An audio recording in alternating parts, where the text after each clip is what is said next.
तो आज modern history में देखेंगे चंपारण सत्याग्रह के बारे में। Champaran Satyagraha in Champaran district farmers were bound to grow indigo for Britishers. इसमें क्या हुआ था इस सत्याग्रह में कि जो ब्रिटिशर्स थे वो जो फार्मर्स थे चंपारण में रहते थे उनको बाउंड कर रहे थे इंडिगो ग्रो करने के लिए फॉर द ब्रिटिशर्स। ठीक है, ताकि वो ब्रिटिशर्स महंगे रेट पे बेच सकें, तो उनको बाउंड कर रहे थे, उनको फोर्स कर रहे थे इंडिगो ग्रो करने के लिए। तो उसी टाइम गांधी जी आए थे उनको रोकने के लिए ब्रिटिशर्स को कि उनको फोर्स ना करें फार्मर्स को इंडिगो ग्रो करने के लिए और वो अपने हिसाब से ग्रो कर सकें जो भी उनको ग्रो करना हो। तो in Champaran district farmers were bound to grow indigo for Britishers. This system called Tinkathia system.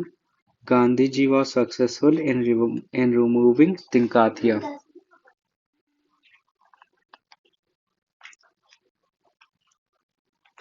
फिर रॉलेट एक्ट आया 1919 में। इसमें क्या हुआ था कि under this act was set by Justice Rowlatt in which restrictions on civil rights to be made permanent during war. जो civil rights थे उन्हें ड्यूरिंग द वॉर परमानेंट कर देना, ये था रॉलेट एक्ट में। इट वॉज कॉल्ड बिना appeal, बिना वकील और बिना वकालत। ये लाइन याद रखना इम्पोर्टेंट है जो रॉलेट एक्ट में था। और रॉलेट एक्ट हुआ था 1919 में। ठीक, फिर आया था जलियांवाला बाग ट्रेजेडी। ये हुई थी 13 अप्रैल 1919 को। इसमें क्या हुआ था कि under O'Dwyer to shoot at sight if more than 4 people gathered at a place. तो ओ डायर जो थे उन उनने ऑर्डर दिया था कि अगर 4 पीपल से ज़्यादा एक जगह गैदर हो रहे हैं तो शूट कर दें ऑन स्पॉट। तो इस ऑर्डर की वजह से 300 से ज़्यादा लोग, ऑलमोस्ट कहें तो 380 लोग 380 लोग पीपल वर किल्ड।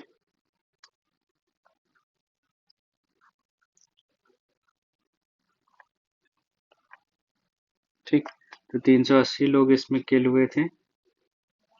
और तो जो लेफ्टिनेंट गवर्नर ऑफ पंजाब थे उनने ये ब्रिटिशर्स के ऑर्डर को काफ़ी प्रेस किया था और इन्हें जो कहा गया था, इन्हें अपलॉड किया गया था by the name of sword of honour. ठीक, इसी टाइम इस ऑर्डर के चलते रविन्द्रनाथ टैगोर ने अपना एक टाइटल रिटर्न कर दिया था नाइटहुड का। और government set commission for inquiry under Hunter called Hunter commission. ये हंटर कमीशन याद रखने वाला पार्ट है कि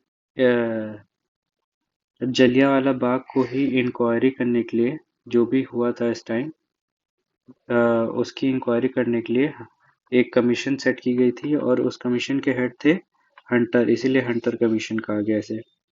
फिर सरदार उधम सिंह ने ओ डायर को लंदन में किल कर दिया था। Sardar Udham Singh killed O'Dwyer in London. इसके बाद खिलाफत मूवमेंट की बात करते हैं। खिलाफत मूवमेंट हुआ था 1920 में।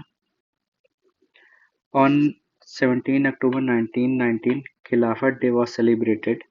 Under this, Indian Muslim League expressed resentment on disposing of Sultan of Turkey because on disposing him all holy Islam places and can go to non-Muslims.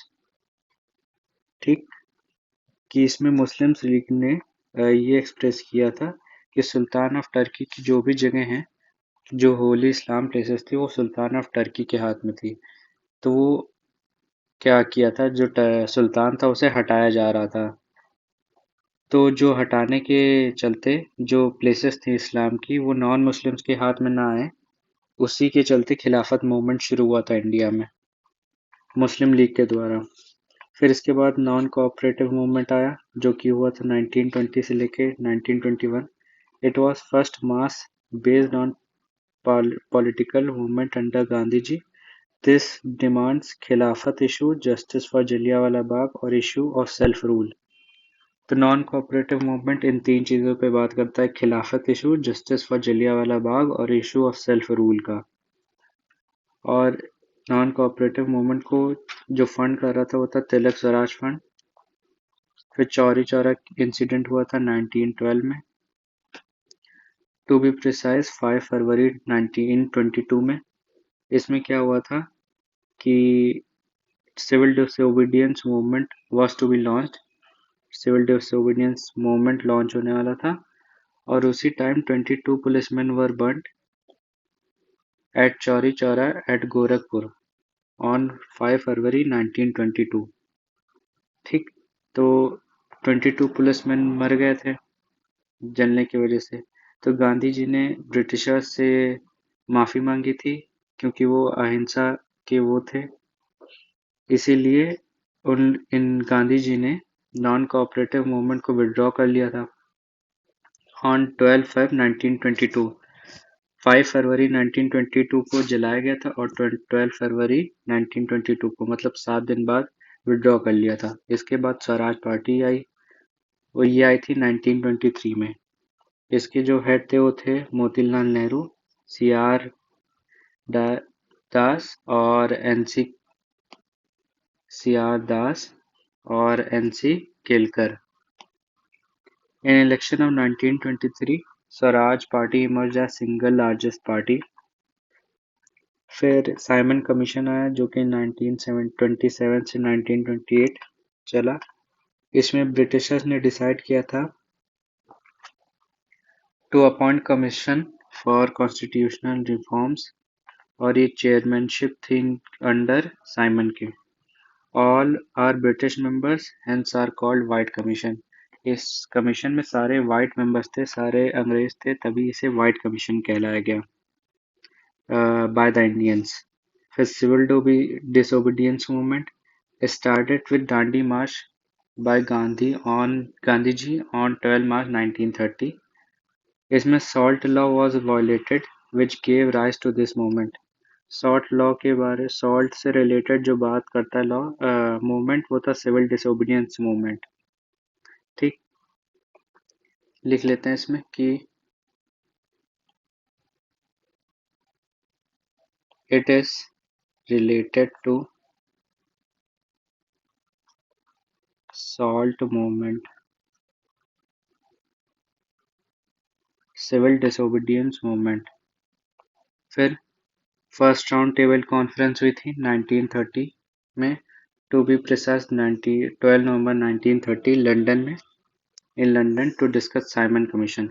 जो ऊपर साइमन कमीशन यहाँ पढ़ा था उसके बारे में डिस्कस करने के लिए फर्स्ट राउंड टेबल ऑर्गेनाइज की गई थी 12 नवंबर 1930 में।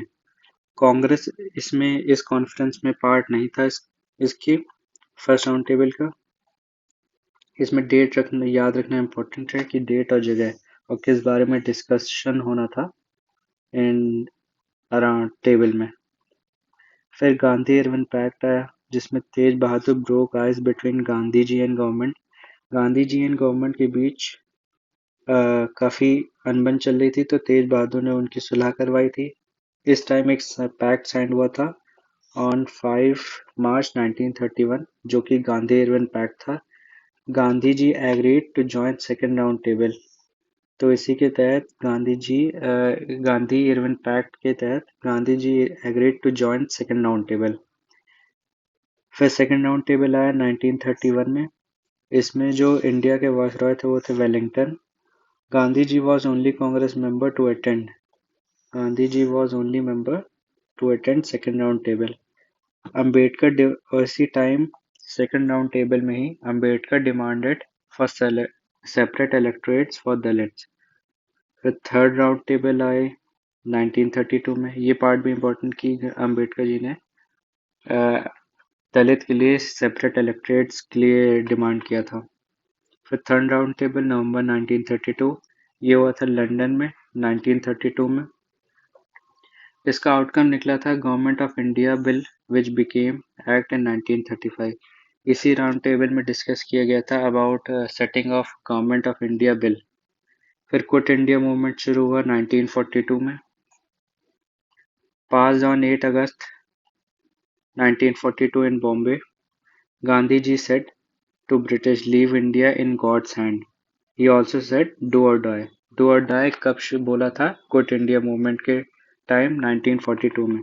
This movement was leaderless. इस मूवमेंट का कोई लीडर नहीं था, जैसे पीछे हर मूवमेंट का लीडर था, इसमें कोई लीडर नहीं था। Ram Manohar Lohia played important role during this movement. तो इसमें डेट इंपॉर्टेंट है कि 8 अगस्त 1942 इन बॉम्बे में पास हुआ था क्विट इंडिया मूवमेंट। फिर इंडियन नेशनल आर्मी के बारे में डिस्कशन। इनकी जो चेयरमैनशिप थी वो थी सुभाष चंद्र बोस जी के पास। सुभाष चंद्र बोस ने कहा था, "you give me blood, I will give you freedom". इसे हिंदी में, जिसे "तुम मुझे खून दो, मैं तुम्हें आज़ादी दूंगा", ये सुभाष चंद्र बोस ने बोला था। और ने जो है इंडियन नेशनल आर्मी, इन इस आर्मी ने अंडमान और निकोबार दिसंबर 1943 में जीता था, मतलब ब्रिटिशर्स के हाथों से वापस लिया था। फिर Mountbatten plan. Lord Mountbatten sworn as governor on 24 March 1947।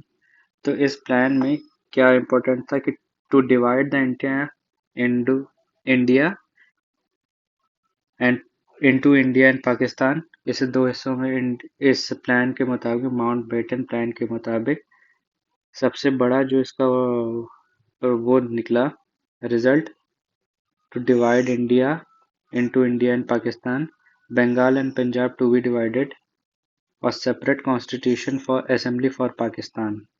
ये तीन इम्पोर्टेंट रिजल्ट निकले माउंटबेटन प्लान के। फिर इंडिया को इंडिपेंडेंस मिल गया 1947 में। On 18 July 1947 British government pass independence of India act 1947। Act implement हुआ था 15 अगस्त 1947 को, तभी इंडिपेंडेंस डे बनाया जाता है। और कुछ एक लास्ट इम्पोर्टेंट पार्ट कि फर्स्ट न्यूज़पेपर ऑफ इंडिया था बंगाल गैजेट। तो आज के लिए इतना ही रखते हैं, बाकी का कल पढ़ेंगे, मॉडर्न इंडिया का पार्ट।